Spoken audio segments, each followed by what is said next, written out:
Is that Bucks Arena? No, I don't think so. Wow. Wait, well, welcome. This is the new and improved other state of hockey, I guess. New music, new back. That's actually not even in the background. We are really at the stadium right now. Look at that. Wherever this is. Whoa. Man, Maddie's on this stuff too? Sheesh, I got to stuff. You got to start showing up on time. Well, what the good thing is, whenever I keep my hands off of things, things seem to work better. So I just let other people deal with it, right? You just want to be able to chime in and chirp when things don't go right. I mean, that's all I want to do.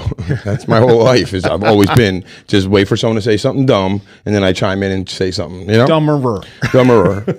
So, well, welcome. There's Frank Mink and my co-host Derek Hender. Hey, I ran into the old Bucks coach. I got the job in Chicago. What's his name again? Oh, the GM job? Yeah. That's Ryan Bennett. Ryan Bennett. So I seen him at Rita's Water Ice the other day and said, Nice. "Hey, we talked about you on the show." And he's like, "Really? Who are you again?" He remembered who I was, but thank God. But I was like, "Yeah, we talked about you on the show. Congratulations for the new job." And he says, "I'd love to come on." So we gotta get Benny on. Yeah, so I know Benny we both know Benny quite well. Yeah, I'd love to have him on here. What's going on, and especially with the AAA stuff here in Des Moines, as well as the new gig in Chicago. Anything else that he's able to contribute? We could even just sit him in, let him run the whole show. Maybe, I mean, come on. Yeah. I mean, I have to look. I'm not much, but I'm all I think about. So nobody else is going to do my show except for me and you. So and Maddie, but she's the boss. So that's right. We're not really on the air yet. So no, we're just messing around. That's right. So all right. So quick recap. Yeah. Hey, before we get going anywhere, we love to talk about locals hitting, having success, having good outcomes.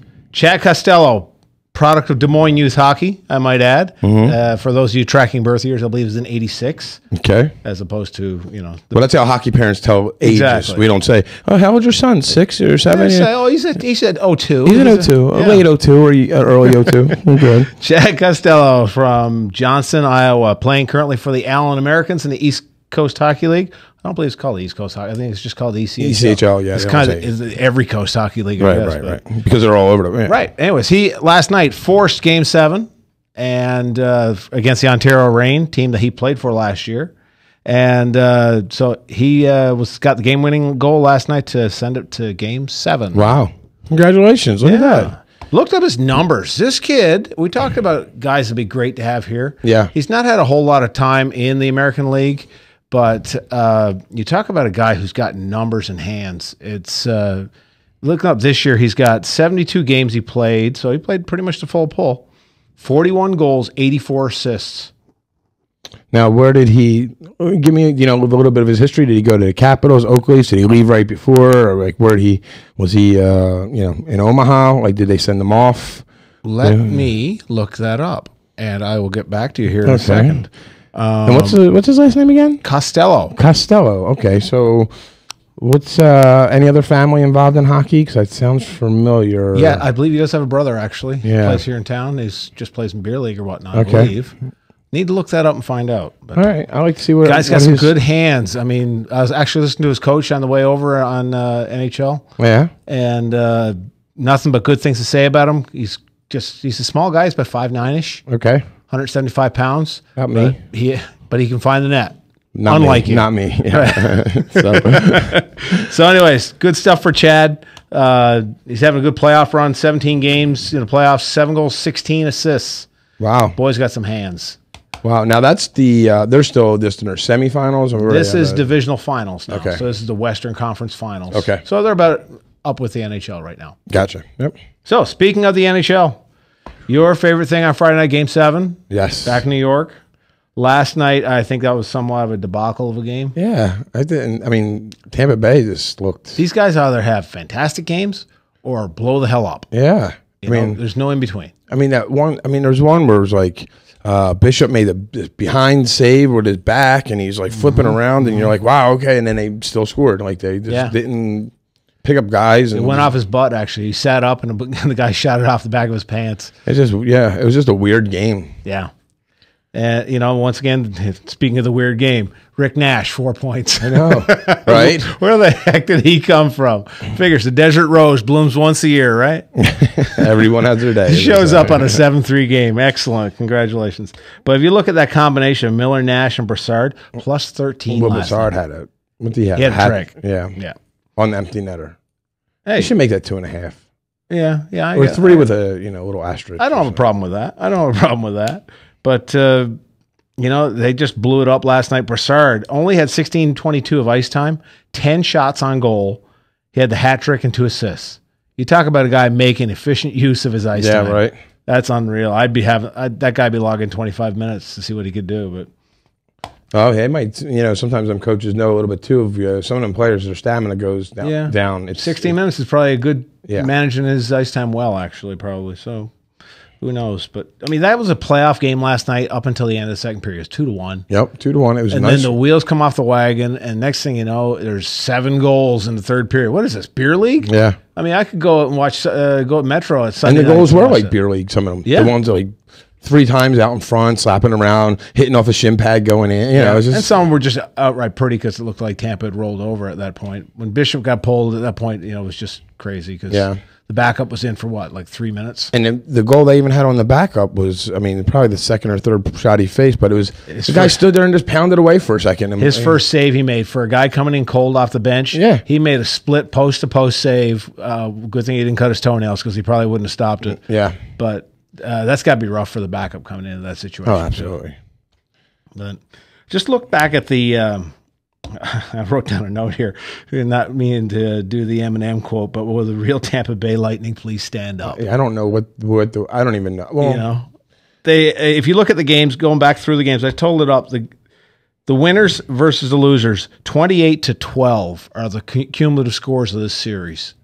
So everything's either a blowout yeah. or it's a tightly proper And 1-2 goal. Last week's show, we talked about the Rangers blowing them out. Right. Or no, Tampa Bay No, blowing Tampa them. 6-2 down. Yeah. Yep. And And we they were came like- back and kicked the living tar out of them Yeah. last night. So it's crazy, man. It's crazy. So it's Bishop just didn't look on.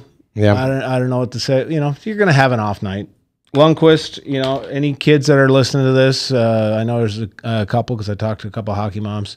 Don't watch Lundqvist and learn his style. He plays too deep in the net. He never closes his glove. But anyways, works for him. He didn't look the sharpest last night. He did have some good saves in there when he had He to make headed them. the one out. Yeah, he had one out. We know somebody who likes to make those saves. I think there's Europeans too. I think it's a lot of European goalies that do that anyway. Well, it's soccer. It's a soccer yeah. thing. That's why Europeans tend to be the book on goaltenders for Europe, or their work better down low because Yeah. they're used to using their feet. Yep. And why they don't like he looks like he has an oven mitt on his hand because he's probably never worn a baseball glove in his life. You are probably absolutely right. So something to think about there. So that will be Friday night in MSG, monosodium glutamate.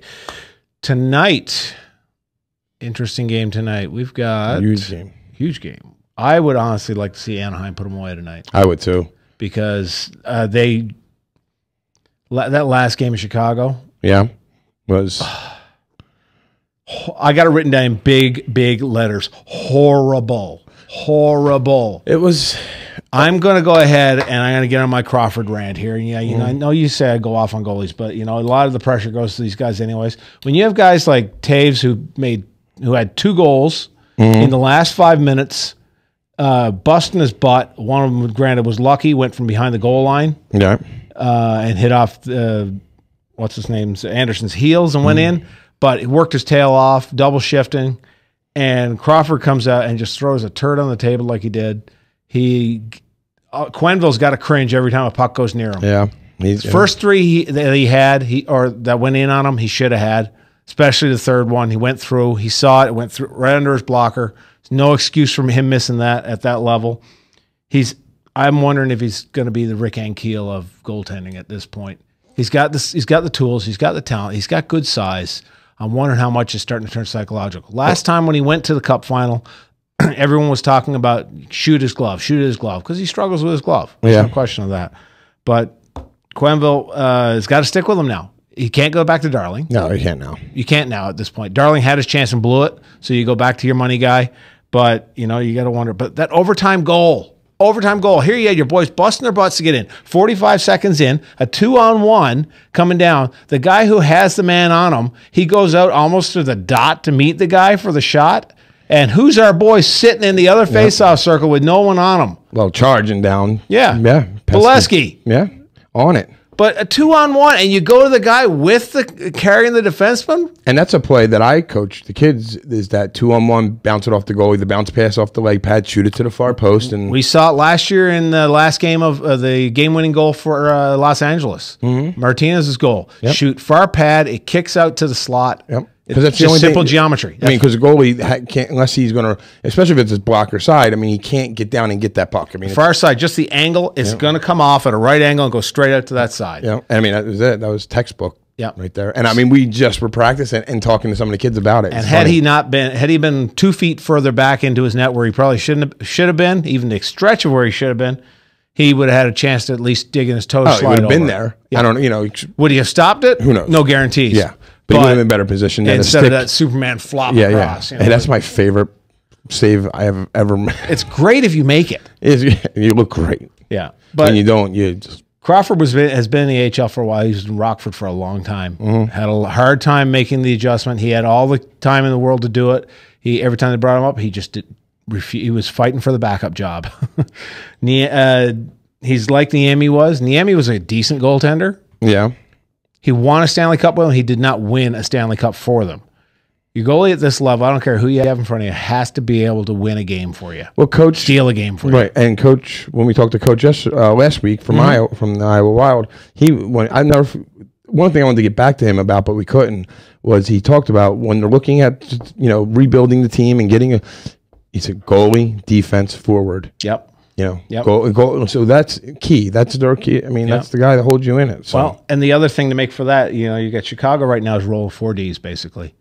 You got Keith and his that Keith pair and the other two pair. Oduya is your fifth defenseman. There's a big drop off in your talent after you get to that. And Timonin's not playing. No, he's out tonight. He's out tonight. Yes, I healthy scratch. Yes, healthy scratch. Wow. He's been out for a long time. I mean, he was out from the Flyers almost all season. They traded him right as he got back. Yeah. From everything I heard, though, I did hear a lot of great stuff about what a great guy he was, what a great teammate. Yeah, he is. His brother's a great guy too. UC Timon. Yeah. Got to know him pretty well. So his wife too. Anyway, yeah. Anyways, our boy Bolesky, Pesky Bolesky. That'll even take into our second period segment. Now I'm going to ask. I think he lived with Bobby, so I'm going to ask Bobby. Interesting. Yeah, and when he came up to Anaheim, so our boy's got 7 goals now, 1 assist. He's still -2. I think he's doing it just for us. I'm not sure, but anyways, good for him. Finding the place. He's 4th on a team for shots. I mean, for a team that shoots a lot, he's got 40 shots, and Getzlaf's got 41. Cogliano's got 43. Perry's on another planet. He's got 60. And that's the forecheck. It's the forecheck. I mean, that's their system. They dump it. You got to know every time Keith is on his, Timonin, who's 40-something years old, is, on his rear because they're in there. Yep. So I mean, I think the only reason that Anaheim couldn't pull it out, I mean, Anderson had 3 shots in the first period. Okay. 3 shots. And it was a good 17 minutes before he got a shot, at least, or 15 minutes at least. I'm scared when the goalie's like that. Yeah, because he's not in the game. Yeah. You know yourself. You want to get in and you play in a big game. You want pucks to hit you. Yeah. Because the more your head is going. Yep. I always tell my young goalies when I work with them, what is your worst enemy? And I point between their ears. That is their worst enemy. Their biggest weapon is right here. And once they get confident and they take this out of it and they stop thinking about what they got to do and just do it. Everything is right, just like practice. And that's what it is, practice right there. Yep. Practice. Yep. So Anderson, I think, just get off. He got bored playing with the snow too much. So tonight's game is what time? It's the late game, right? I believe it's 7:00 game. It's in Anaheim. Right. So no, it won't be 8. It'll be probably 8:00 game. 8 or 9 o'clock. Yeah, 8:00 I would guess. 7 o'clock here. So 7 o'clock here. 7 o'clock there. It's after our show. How's that? Yeah, it's after. It's after the show tonight. Well, before we come back, we do have Bobby Ryan on the line. We're going to get some of his thoughts on the playoffs and just talk to him about some hockey stuff, youth stuff, see where he was, and a few questions about. We have a few email questions. Yes, we did. So interesting email questions, I might add. Wow. So Hockey Mom's emailing in. Look out. Oh, that's right. And we could talk about the book. Anyway, when we come back, pay some bills here. We'll come back and watch or listen to The Other State of Hockey. Real Estate Concept Studios. This is Webcast 1 Live.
Credit cards are like grandkids. They love you, sometimes get out of control, and it's fun to get a new one. Who can stop them from piling on? Hi, I'm Tom Coates with Consumer Credit of Des Moines. At the end of the day, you can give these grandkids back, but you're stuck paying off bad credit card debt. We can help you put the fun back into using credit cards responsibly. Right, kids? Yeah! If you need help getting credit cards off your back, call Consumer Credit of Des Moines.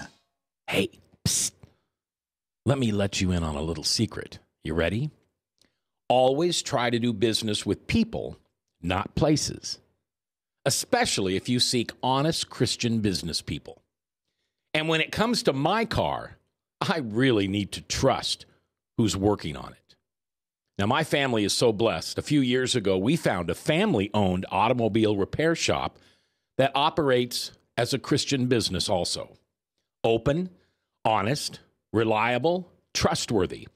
It's AMCO on Hickman Road in front of Kmart. And it's a family-owned Christian operating business. This family treats your car as if it was their car. Everything from oil changes to transmission repair and everything in between. So the next time you feel the need to be at peace with your choice of who you can trust with your car, give AMCO on Hickman a chance to serve you. And tell them Max sent you.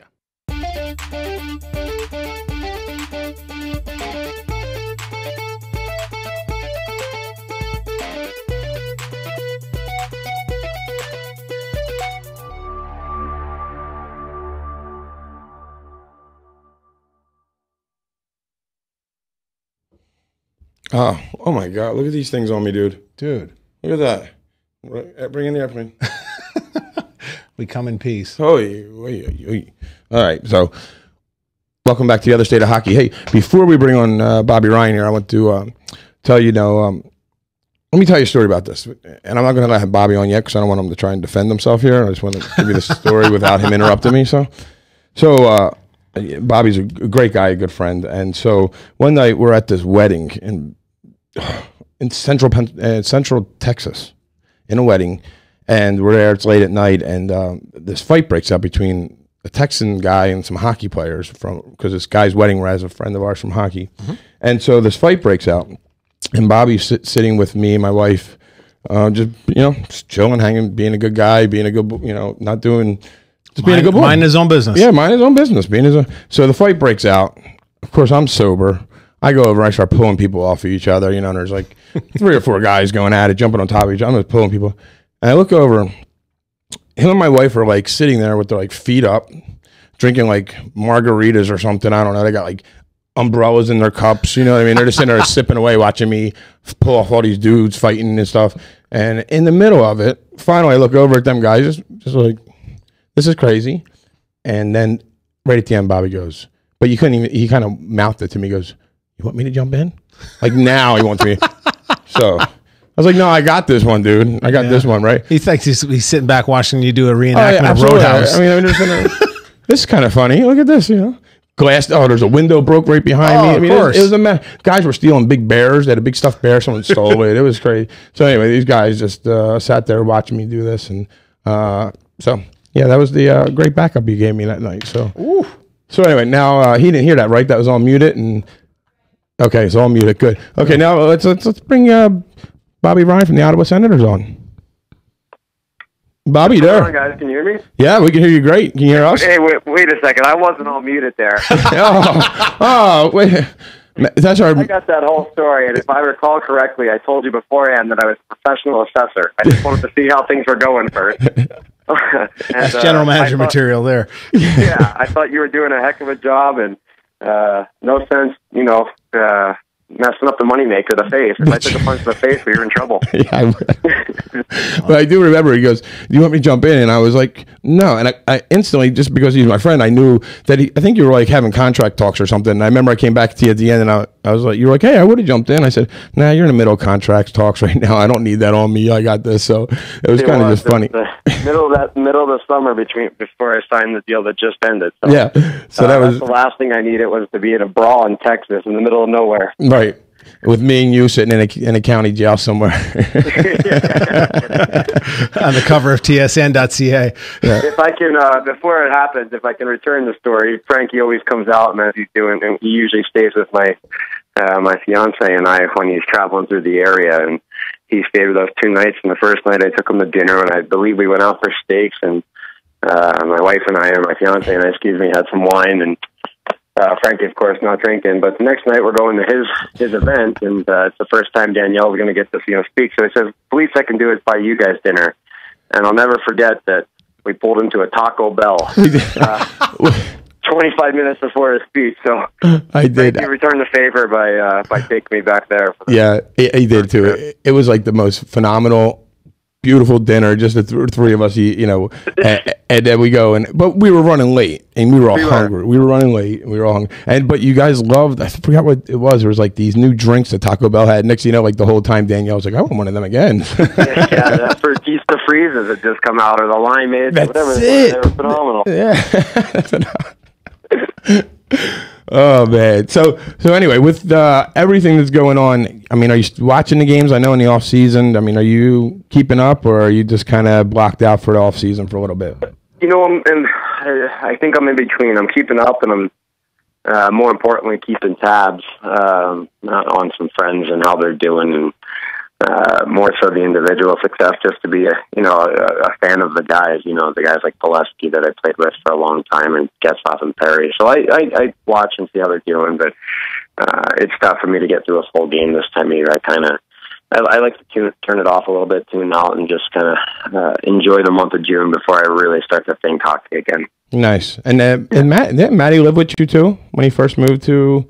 When he got Iowa. Yeah, in Iowa, and then when he came up to in Anaheim, didn't he come live with you at the place, at your place? For a little bit, it was more Festerling that was That's with me because he was up and down a lot more. But we lived on campus. I can't remember the school, but we lived on campus. The rest of the guys are in Des Moines or West Des Moines, and we said, we're all 21 years old. Why would we go out there? And, we had a blast. I mean, I played 14 games that year, and both Brett and I were out for pretty much the rest of the year. So Matt was living by himself on campus in a 3-bedroom place, and we were sending him rent money from California. But what a great time we had, the three of us together. Yeah, and that's what I was going to ask you about your time in Iowa. I mean, it was short, but it was kind of a good little run, and you made the best of it, you would say. Yeah, it was one of those unfortunate circumstances where, I got sent down, and I had been to Des Moines one time for roller hockey when I was 10 years old, and truthfully did remember it as cornfields and nothing else, because I had driven from St. Louis to Des Moines with 14 other kids on a bus. So that was how I remembered it, and I wasn't looking forward to it. And all I did when I got in the car to drive from Anaheim to there with Matt Pileski as well, it was just said, you know what, I know I made the team in Anaheim, and they're going to try and make a move so that the salary cap opens up and I can come. But let's come down here and be professional about it. And truthfully, ended up loving it. It was a great experience for me. Yeah, and you absolutely were. I remember I was, trying to get people to do stuff for community, and everyone was expecting you to go up pretty soon. So I remember not really asking you ever to do anything, but you would more than willing to do anything that we kind of asked in the front office, as long as it was reasonable. But you totally made the best of it and totally treated everyone, and everyone knew you weren't going to be there long. But I think more or less it was kind of like supposed to be hands off, but I just seen that you were willing to do stuff. And I meant absolutely. Well, I think when no matter how long you're going to be there you're a professional athlete, and I know hockey was was trying to catch on, and I think it has to a degree there, but it was an experience where they hadn't had a player that they knew was going to be just coming through, it seemed like, and a lot of people kind of embraced that, and I think you have a responsibility to the city that you're playing in to be a member of the organization and not just say, hey, I'm flashing through here, I'm not coming back. Yeah, right. Yeah. And that way people can remember you with some fondness, and I still have some friends that I keep in touch with there. And actually, Bobby was probably our first glimmer of of real star power that came through. There's been a bunch of guys that have come through and gone on to longer careers and star-studded careers, but Bobby was our first legitimate all-star that came through Des Moines. Of course, we've had a couple of guys come up through since, but actually, speaking of that, we have a picture of you that we're posting up on the podcast.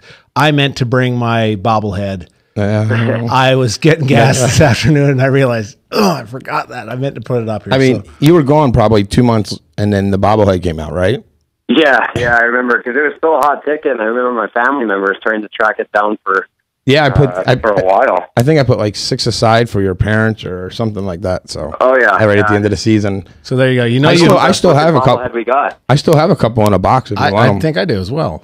Do you really? Yeah, absolutely. You don't want them? My mom took them. I got one here in Idaho. I got one in Anaheim. It's still the best bobblehead that's come out. In Anaheim, they just glued my face to a frame and put it on a little bobbing hockey player. So I remember the president was really excited about that night. Called me beforehand to tell me they were having bobblehead night if I could do something on, I think it was Twitter or Facebook or something for him. And I remember putting out a little press release. But it was a hot ticket. I remember my mom saying she was going to try and track one down on eBay until you stepped up and sent her a couple. No, and then so and if you ever, I think I have some in my basement. I have a couple in the box. Maybe it'll be a nice wedding gift. Yeah. Well, if you know what, just your presence. If you're coming all the way across the country, Frankie, I'm pretty happy. Oh, I cannot wait. Put that bobblehead on top of the cake. That's what I was thinking about. Yeah. Oh, this is me and the wife are coming to you and Danielle's wedding, and it's kind of be our only trip this year that is not hockey related, where we're going to go watch. So it's going to be pretty awesome, and we cannot wait. We're so excited for you and Danielle. And so a couple of weeks, man, you're completely off the market. Sign the lifetime contract. Yeah. It's amazing how quickly this year's gone, and obviously, like you said, playing from Ottawa and planning a wedding in California is not easy, but we did it. Danielle got it done, and now it's just the finishing touches. So it's exciting. I'm back to training this week, so she's on her own for the most part the rest of the way, and I'm not even going early. I'm flying in the day before at 4:30 in the afternoon, get my marriage license at the courthouse, and doing it the next day. I'm doing it right. Nice. Oh boy. So before, go ahead, did you have something? Actually, we were talking about doing bobbleheads and doing the video feed for it. Just want to give you a bit of a shout out. I know we talked about it before when our boys were in Omaha for the championships, and we got a little chirp from. Oh, that's right, Bobby. Yeah. We put it up on the big screen. We had all the boys in the meeting room there, and the boys were quite gigged about seeing, hey, that guy up there. We saw him on TV last night or whatnot. So. Remember? So what we're talking about is our select team was in Omaha playing a championship, and I called Bobby and just said, hey, do you think you could send us a little congratulations or good luck? And man, you went all out and had other players, Carlson and. I forget who else. Metcalf. Yeah, that's it. Yep. So and actually, I do have one thing. We did get a question sent to us from email on our on our Facebook page. Apparently, your chicken recipe in the Phillips's cookbook.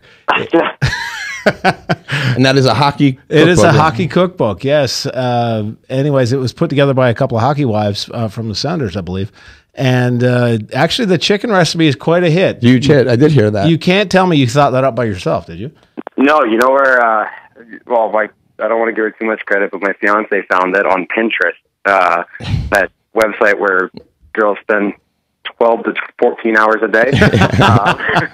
So she found it on there and asked if I would like it, and I kind of, anything sweet and sour, chicken and Chinese food related is kind of my weakness, and it's not an overly healthy dish, but every now and again when I come home from those 7, 8, 9, 10-day road trips, that's when I get that dish. So it's only a 3 or 4 time a year for me, but I've gotten nothing but positive feedback through social media on it. Everybody seems to love it. Yeah. So, Now, so she's loving it too. let me do a shameless plug here. Now, I don't know if you know this. In August, I have a cookbook coming out with with Snoop Dogg, Danny Trejo, Clifton Collins Jr. It's called Prison Ramen, and it's all not ingredients. What do you call that? Recipes. Recipes. Thank you. Yes, all recipes from ways of making ramen noodles in prison. So Danny Trejo has a bunch of them, Snoop Dogg, and so it's coming out in August. There's a whole bunch of us. It's going to be great. Like, I cannot wait. So that's going to be our big thing. Mine's is like pork ramen, and You're going to have to send me a copy. I absolutely will send you a copy of that. Danielle's a ramen noodle fiend, and I'll get brownie points if I'm making dinner out of that. Ooh. Yes, Twice a week. absolutely. Absolutely. There you go. Dinner and a bobblehead. And what's cool is every story, everyone has a story to go with it. So every time you talk about me making a certain kind, I'm like, have a story about the first time making it in prison, or it's just a great book. I cannot wait to come out. And the other good thing is they all dedicated, you notice, they dedicated the whole book to my son Josh, who passed away. Even Snoop Dogg. Incredible. That was cool. Yeah, Snoop Dogg and I'm like, yeah, we'll dedicate it to him. Nice. That's very cool. But I think what the ramen is, the secret is you just pour tons of salt on it until you can't taste anything else. What I think about ramen is they actually have suggestions on there about things that have no business being in a packet that costs 50 cents. Right. They do Try lobster with it. Sure. What the hell? Yeah. Oh man. So since we got you, I guess we're going to let you go here. But before we let you go, I want to ask you 2 questions about, you can't mention a teammate, so because I know you would have to. If you had somebody right now, you're on the road, you're in a game, down by 1, minute and a half left. Any other guy in the league right now that you want on your line, other than anyone that's on your team, because I don't want you to have to feel pressure to say someone right now in the league that you would pick to be out there to get that game tied up. One player. I think, and it'd probably be a pretty popular pick. Jonathan Taves would be one of them. He's probably my top pick, just in the sense that I watched that other, I think, was it game 5 they were down, and they came back and then eventually won in overtime. Yeah. Something that stuck out with me is that he's going up against Ryan Kessler and Ryan Getzlaff in a lot of face-offs, and he won every face-off down the stretch in the third period. And then he just gets to the net, and he's impossible to contain because of his size and agility and the way that he can control a puck. So I think just based off of watching that game more tightly than the others, that would be my pick right now. All right. Then the other would be against you. If you have what goaltender, what tender right now is one that you just know going in, you're just like, yeah, this guy's got my number, or he just lights out sometimes for you, and you kind of dread playing him. Which one tender would it be? It's funny. It's Mike Smith in Arizona, who former teamate. No, sorry, former Des Moines player. Des Moines player, yeah. Oh, was he really? I didn't realize. Yeah, he's here with the Stars. He for whatever reason, I remember one game a few years ago with Anaheim, had 15 shots on goal or 14 shots or something, and came up with nothing. And he's just always been a goalie going into that building that, and I seem to have grade A chances every game, shots from the middle of the circle and shots from where I like to be and one-timers, and everything seemed to just deflect off of him in some way or the other. So I remember I took a run at him and tried to get him off his game and splashed him in the back of the leg. So in between whistles, he chased me out to the blue line and got in my face. He's just one of those guys that. Is he a chirper too? Is he a guy? He is a little bit, yeah. He's got you can tell that he's smiling behind the mask when he's doing it. And for a few years there, he was unbeatable, and I had nothing to give back to him. So I'm hoping the tide changes a little bit down the stretch here, and I can at least have some bragging rights on the tail end of his career. There you go. Now, our last one, and I'll let you go. It's probably Sarah. Emotional. Who do you pick? The Stanley Cup? Do you take in the Ducks just because of the friends, or who do you pick the Ducks? Well, I think they're probably the most popular pick, and I think they're the deepest. And I don't know if they're the deepest, but I think they're the most well-rounded team. And it's tough. I want them to win, but I want them to win in 4 because 7 or 8 of them are supposed to be driving up for my wedding. That's right. So if they go into game 5 or 6 or even whatever it is, I'm going to be having to eliminate a table or two at the wedding, which is going to be quite annoying because I got a minimum amount of food I got to spend.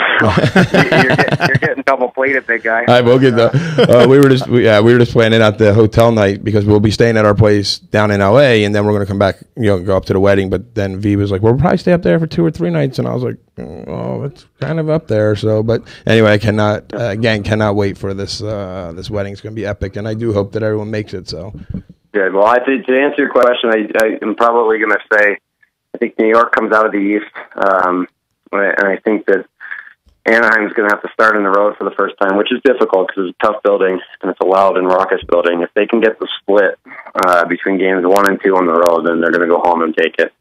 Yeah, it'll take 5 or 6 though. But if they can get the split in New York, then it's all done. Yeah, I see Bolesky getting MVP maybe. Bolesky getting He's nice to throw him in the mix at least. He's got quite a few goals to speak on. He's got a couple of game winners in there.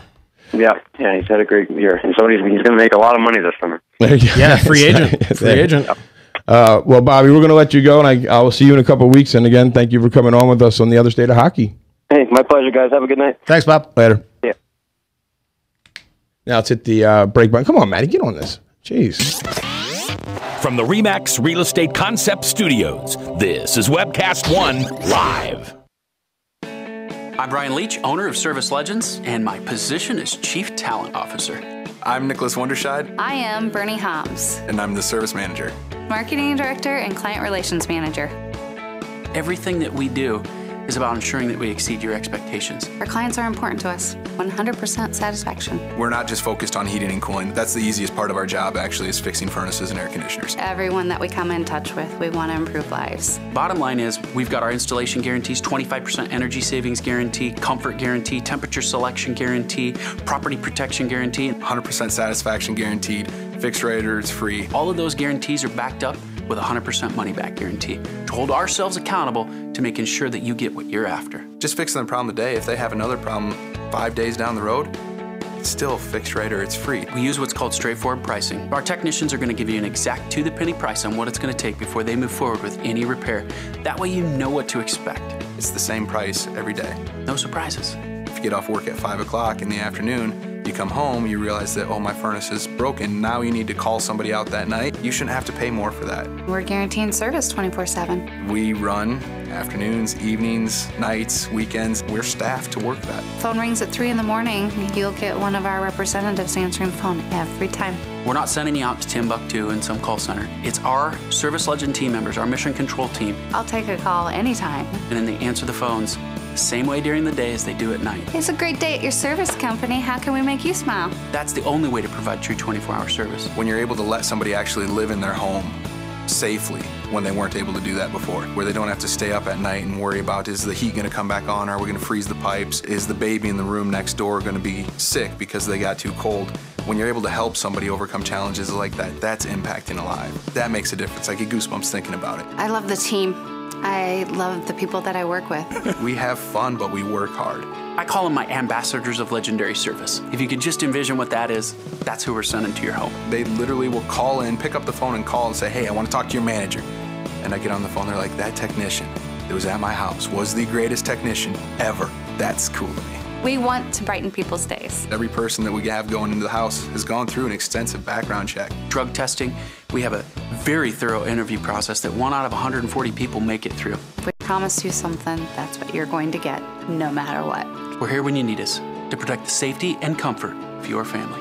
If you're not happy, we're gonna make it right. If we're willing to put 100% money back guarantee on what we do, what type of work do you think we do? Give us a call. We're there for you 24/7, 365 days a year. Enough said. Wait.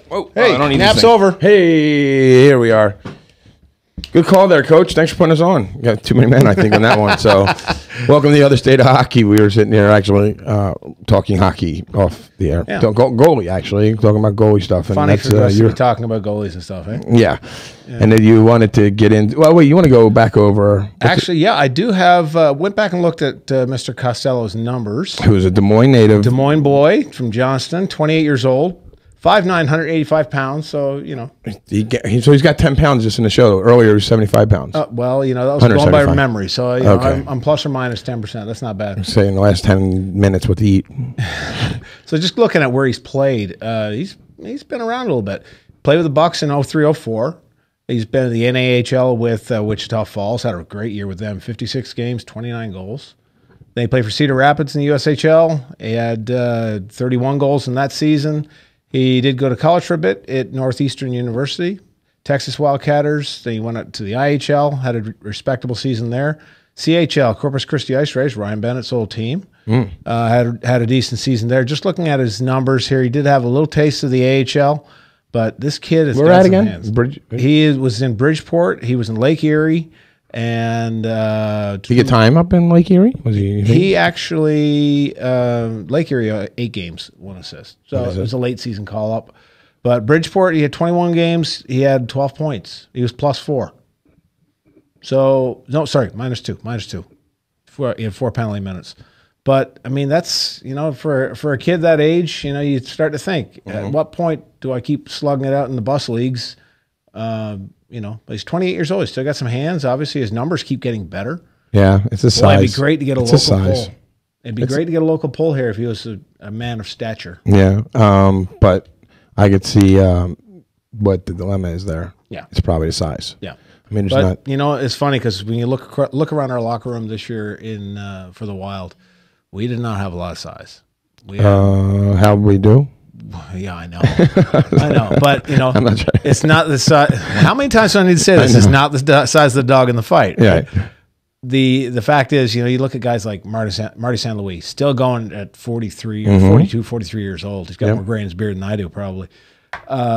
Still going. And, and he's not the biggest guy, but he's been able to overcome. But, yeah, you wonder at what point does, the beating from the big guys run into all those elbows take toll on you. Yeah.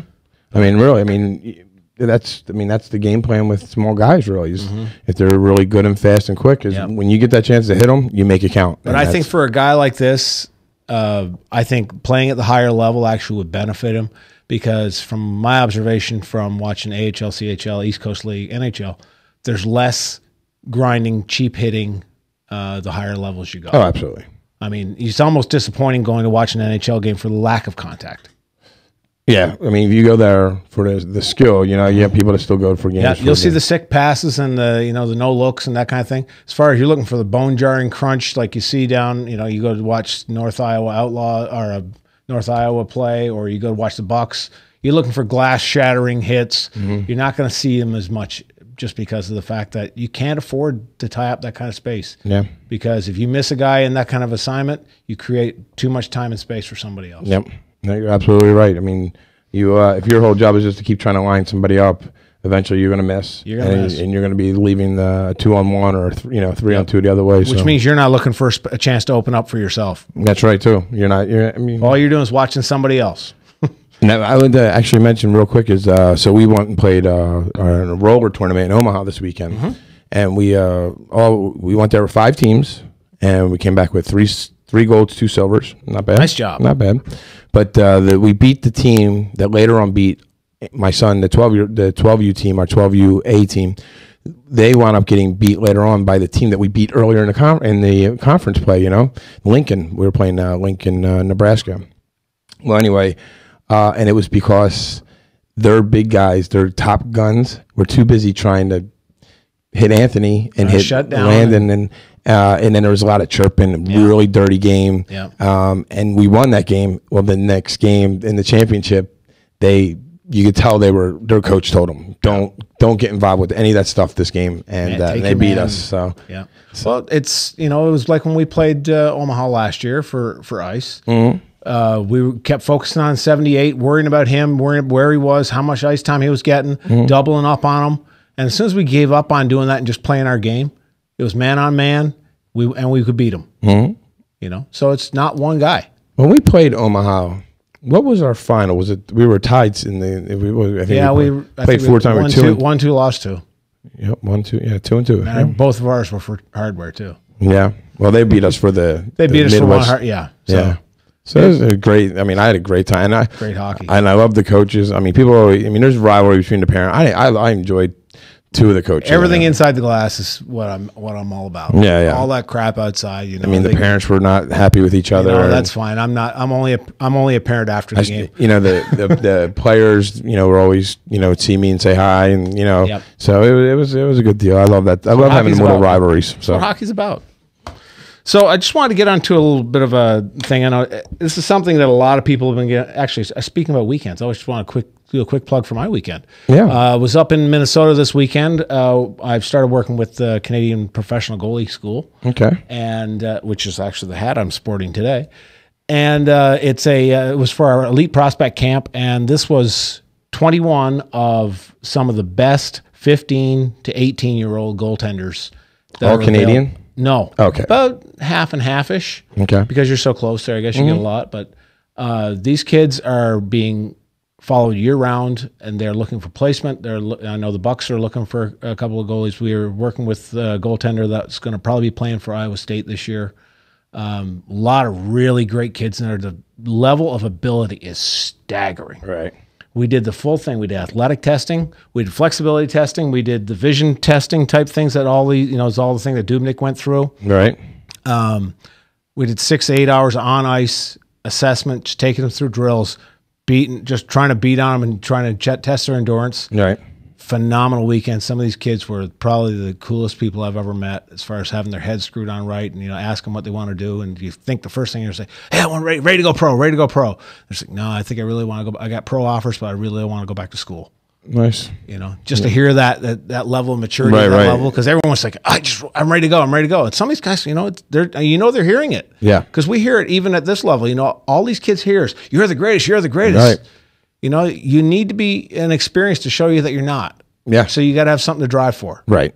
So in the game of hockey, no matter what position, no matter what team, no matter what coaching coach, you have to stay humble. Yeah. And you have to sometimes, for one, you know, get beat. And you have to learn from people above you, and always trying to do that, because when you are humble in this game, you are teachable. Yep. If you're teachable, you're coachable. Yep. And if you're coachable, it usually means you have good people behind you who are saying, listen to what your coaches are saying, listen to what the people that advise you are saying, and don't think you're that great yet. Because I have players at this age that are still, I want to say, look, you're pretty good, but you know, you're going to get beat. And I remember hearing, getting on basketball a little bit, Mike Krzyzewski was talking about first time he worked with the Dream Team. And he's out there, he's got an all-star team. And Michael Jordan walks up to him. Now, Krzyzewski was at University of Kentucky or wherever he was. Yeah. And Michael Jordan walks up to him. You know, the guy's got, you know, two mitts full of championship rings, and he says, "Hey, coach, can you help me I'm working on this drill. Can you help me? You know, I want to hear what you think about this." No. And this is, you know, guy at the pinnacle. He's still asking for help. He still shows respect. Yeah. He still knows that he's got a lot to learn. And, you know, that's the coolest thing about sports, when you get that. When you get that guy, or that girl. So yeah, that person. Well, wait, before we go on, let's take a quick break. Yep. Take a quick break, and we'll come back and we'll finish up the segments and go into overtime here. Yep. And then we'll get ready for tonight's game.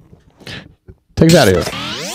From the RE/MAX Real Estate Concept Studios, this is Webcast One Live. Credit cards are like grandkids. They love you, sometimes get out of control, and it's fun to get a new one. Who can stop them from piling on? Hi, I'm Tom Coates with Consumer Credit of Des Moines. At the end of the day, you can give these grandkids back, but you're stuck paying off bad credit card debt. We can help you put the fun back into using credit cards responsibly. Right, kids? Yeah! If you need help getting credit cards off your back, call Consumer Credit of Des Moines. Hey, psst. Let me let you in on a little secret. You ready? Always try to do business with people, not places. Especially if you seek honest Christian business people. And when it comes to my car, I really need to trust who's working on it. Now, my family is so blessed. A few years ago, we found a family-owned automobile repair shop that operates as a Christian business also. Open, honest, reliable, trustworthy. It's Amco on Hickman Road in front of Kmart. And it's a family-owned Christian operating business. This family treats your car as if it was their car. Everything from oil changes to transmission repair and everything in between. So the next time you feel the need to be at peace with your choice of who you can trust with your car, give AMCO on Hickman a chance to serve you. And tell them Max sent you.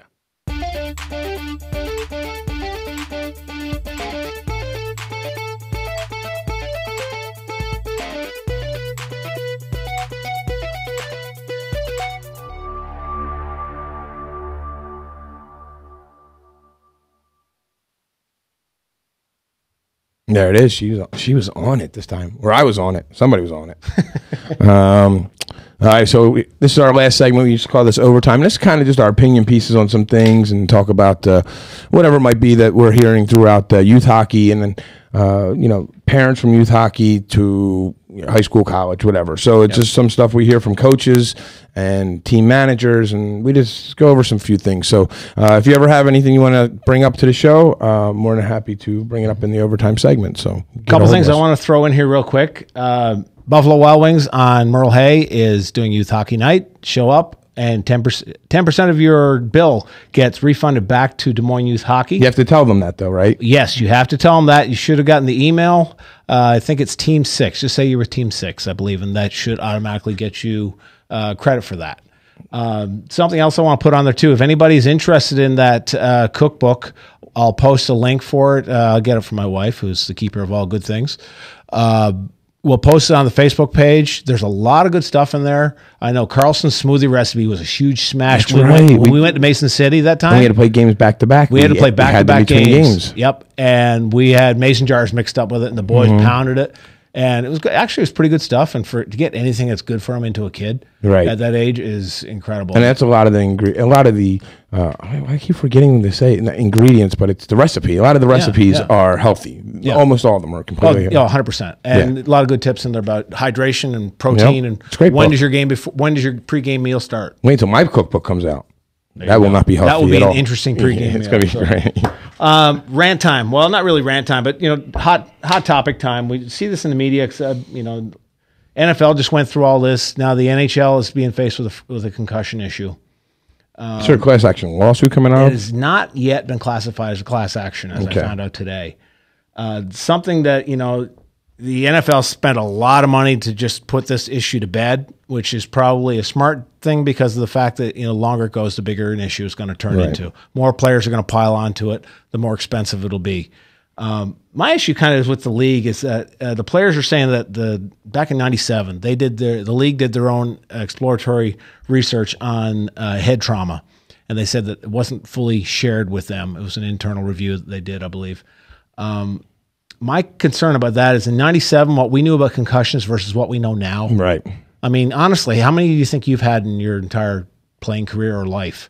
I know I had 2. Yep. Well, definitely. The one I could tell you I know is definite. No, I definitely had 2. But the one I remember, my first one was I was playing in Virginia, and I went to go. I was playing D then, and I went to go back. There was no pressure, so the puck was in the corner, and I was skating back, and goalie saying, "No one coming, no one coming."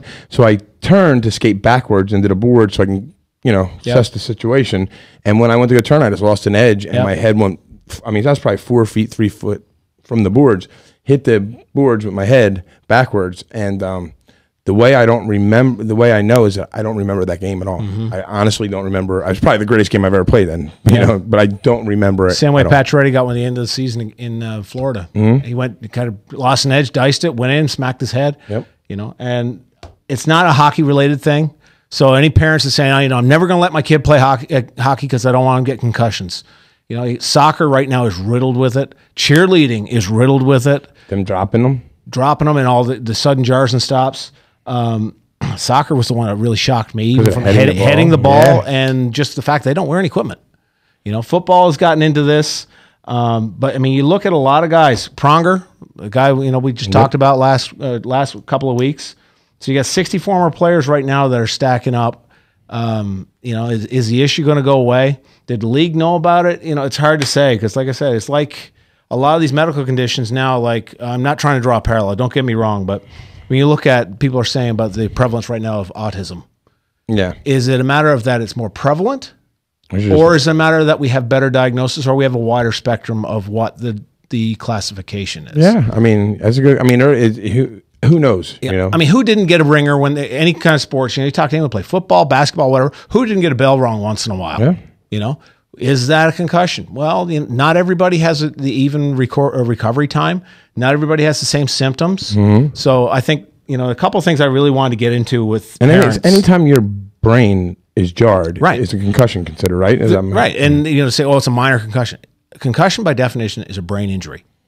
Is there such a thing as a minor brain injury? You don't sprain your brain, you know, but so some people are more prone to it than others. You know, Lindros they said he had upwards of 8. Yeah. You know, his brother wasn't far behind him. Nope, his brother. Yeah. You know, but he played a long time now. Had he been around today with all all the testing and the therapy that goes along with it, you look at Crosby when he came back from it. A lot of advanced therapy going on there.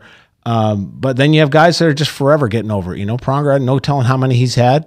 But he's home on the couch right now. Because giving and getting hit causes it. I mean, it's exactly. not just it's that sudden jar. So I know that Virginia Tech did that big study a while ago about helmets that trash, saying that they took 60 of the best models of hockey helmets and tested them same way they tested football helmets, and they said that only like 3 or 4 of them actually got a 3-star rating out of 5. Now, I think the thing that they kind of lost on this is that. Is it the old Jaffas? The old trouble bubbles? Yeah. No. But some of the cheaper ones actually rated higher. The thing is that a helmet is not designed to prevent a concussion. The helmet is to keep your head in one piece. It prevents skull fractures, basically. Okay. One thing I'm going to tell parents that are listening, big thing to enforce, mouth guards. It's a big rule. I know that some leagues enforce it and don't. Des Moines definitely does enforce it. Some reps probably more than others, which is good. But it's that jarring of your jaw going up into your head makes it worse, because your jaw, with that kind of force, acts like a hammer going up into your head. Yeah. So you get that jarring force from that. You hear about guys biting their tongues and stuff like that, but can't emphasize enough. Got to have mouth guards to go along with helmets. It's like saying, well, I wear my seatbelt, but I have airbags too. Yeah. Well, yeah. And you're right too. It's especially, I think too, I know people that have them really thin mouth guards. Yep. And they still say that they're good but I'm sure the bigger the mouth guard, the better for that. It's got to have some shock absorber. I know some of the Under Armour ones have they're really jelly-like. Yeah. Which, you know, I would tend to think that would probably give you a little bit more cushion. Yeah. But who's to say? Something's better than nothing, that's for sure. Something that, talk about parents, because I know we have a lot of parents that listen to this and always look to the coaches as far as what we should be doing. Make sure your helmet fits appropriately. Make sure that it's not a helmet you had in your basement 20 years ago and your kids playing with it. Some of my parents know exactly who I'm talking about, but just because you're the fifth, this is the 5th kid to wear it and it's in good shape, doesn't mean that the helmet is still good. Right, and none of the other kids got hurt wearing it. Right, exactly.